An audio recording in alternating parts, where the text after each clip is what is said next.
everyone.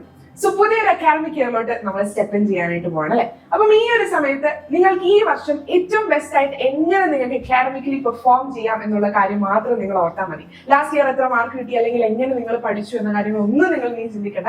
ഇനി നിങ്ങൾക്ക് എങ്ങനെ പുതുതായിട്ട് ഏറ്റവും ബെറ്റർ ആയിട്ട് നിങ്ങൾക്ക് ചെയ്യാൻ പറ്റും എന്നുള്ള കാര്യം മാത്രം നിങ്ങൾ ഓർത്താൽ മതി. അതിനു വേണ്ടിയുള്ള കുറച്ച് സിമ്പിൾ ടിപ്സ് ആയിട്ടാണ് ഞാൻ വന്നിരിക്കുന്നത്. Tip number 1, fix A simple daily study plan. അതായത് സിമ്പിൾ ആയിട്ട് പറയുവാണെങ്കിൽ നിങ്ങളുടെ ക്ലാസ്സിൽ ഒരു ടൈം ടേബിൾ കാണുമല്ലോ. നിങ്ങൾ ഏത് ക്ലാസ്സിലോട്ടാണോ കയറുന്നത് ആ ക്ലാസ്സിൽ ഒരു ടൈം ടേബിൾ കാണുമല്ലോ നിങ്ങളുടെ സ്കൂളിൽ. ആ ഒരു ടൈം ടേബിൾ ഫോളോ ചെയ്തിട്ടുള്ള ഒരു സ്റ്റഡി പ്ലാൻ നിങ്ങൾ തന്നെ സെറ്റ് ചെയ്യുക. അതാവുമ്പോൾ അന്ന് പഠിപ്പിച്ച ടോപ്പിക്ക് അന്ന് തന്നെ കവർ ചെയ്യുന്ന പോലെ നിങ്ങൾക്ക് സെറ്റ് ചെയ്യാനും പറ്റും. ആ വീക്ക് എന്ത് ചെയ്യുമ്പോഴത്തേക്ക് ആ വീക്കിൽ ഫുള്ള് പഠിച്ച കാര്യം ഒന്നുകൂടെ റിവൈസ് ചെയ്യാനും നിങ്ങൾക്ക് പറ്റും. അതുപോലെ തന്നെ ഇപ്പൊ കോമേഴ്സ് സ്റ്റുഡൻസിനെ വെച്ച് നോക്കുകയാണെങ്കിൽ നിങ്ങൾക്ക് both problem and theory paper ഉണ്ട്. അപ്പൊ തിയറി പേപ്പർ നിങ്ങൾ അന്നത്തെ ദിവസം പഠിക്കുന്നുണ്ടെങ്കിൽ അതിന്റെ കൂടെ തന്നെ നിങ്ങൾ പ്രോബ്ലം പേപ്പേഴ്സും കൂടെ ഒന്ന് ചെയ്ത് നോക്കാം. ഓക്കെ, ഒരു ദിവസം ഫുൾ തിയറി പേപ്പർ, അടുത്ത ദിവസം ഫുൾ പ്രോബ്ലം പേപ്പർ, അങ്ങനെ എടുക്കണ്ട. നിങ്ങളിപ്പോ ഒരു ദിവസം ബിസിനസ് സ്റ്റഡീസ് പഠിക്കുന്നുണ്ടെങ്കിൽ കുറച്ച് ബിസിനസ് സ്റ്റഡീസ്, കുറച്ച് എക്കണോമിക്സ്, അതിന്റെ കൂടെ കുറച്ച് അക്കൗണ്ടൻസിയും കൂടെ നിങ്ങൾ ചെയ്ത് നോക്കുക. അതാകുമ്പോൾ നിങ്ങൾക്ക് സബ്ജക്ട്സിനോടൊരു ബോർ അടിക്കുന്ന ആ ഒരു മൈൻഡ് സെറ്റ് വരില്ല. Tip number 2, use 45 to 15 minutes rule. Okay, അപ്പം ഇത് സിമ്പിൾ ആയിട്ട് പറഞ്ഞു തരുവാണെങ്കിൽ 45 minutes നമ്മൾ പഠിക്കുവാണെങ്കിൽ 15 minutes മസ്റ്റ് ആയിട്ട് ഒരു ബ്രേക്ക് എടുക്കാം.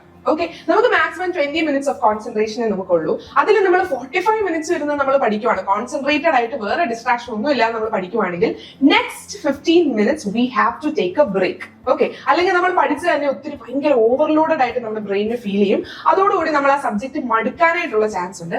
അതുകൊണ്ട് 45 minutes നിങ്ങൾ പഠിക്കുവാണെങ്കിൽ 15 minutes മസ്റ്റ് ആയിട്ടൊരു ബ്രേക്ക് എടുക്കുക. Tip number 3, same time every day.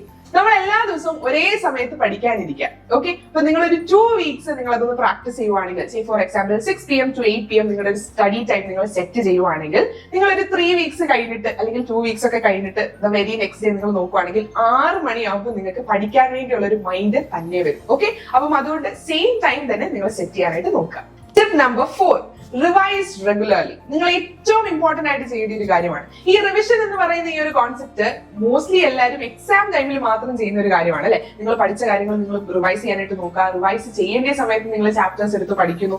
അതിന് പകരം നിങ്ങൾ പഠിക്കുന്നത്, നമ്മൾ നേരത്തെ ഡെയിലി സ്റ്റഡി പ്ലാൻ നമ്മൾ സെറ്റ് ചെയ്തായിരുന്നല്ലോ, ആ സെറ്റ് ചെയ്ത സ്റ്റഡി പ്ലാൻ ഓരോ വീക്കിലും നമ്മൾ റിവൈസ് ചെയ്ത് പോവുകയാണെങ്കിൽ it will be very easy when exams come. Okay, അപ്പം എക്സാം ടൈം ആകുമ്പോഴത്തേക്ക് നിങ്ങൾ ഭയങ്കര ടെൻഷൻ അടിച്ച് നിങ്ങൾ ചെയ്യേണ്ട കാര്യം നേരത്തെ ചെയ്ത് തുടങ്ങുവാണെങ്കിൽ ആ സമയത്ത് പ്രോപ്പർ റിവിഷനുള്ള സമയവും കിട്ടും, നിങ്ങൾക്ക് കോൺസെപ്റ്റ്സ് ഫുൾ കവർ ചെയ്യാനുള്ള ടൈമും കിട്ടും. സോ ഈ ഒരു അക്കാഡമിക് ഇയർ സ്റ്റാർട്ട് ചെയ്യുമ്പോൾ തൊട്ടേ ഇതൊന്ന് ഫോളോ ചെയ്ത് നോക്കുക. നിങ്ങൾക്ക് വർക്ക് ആവുന്നുണ്ടെന്ന് തോന്നുവാണെങ്കിൽ നിങ്ങളുടെ ഫ്രണ്ട്സിന് ഷെയർ ചെയ്യുക. So this is One Genius School, Future's favorite tuition hub.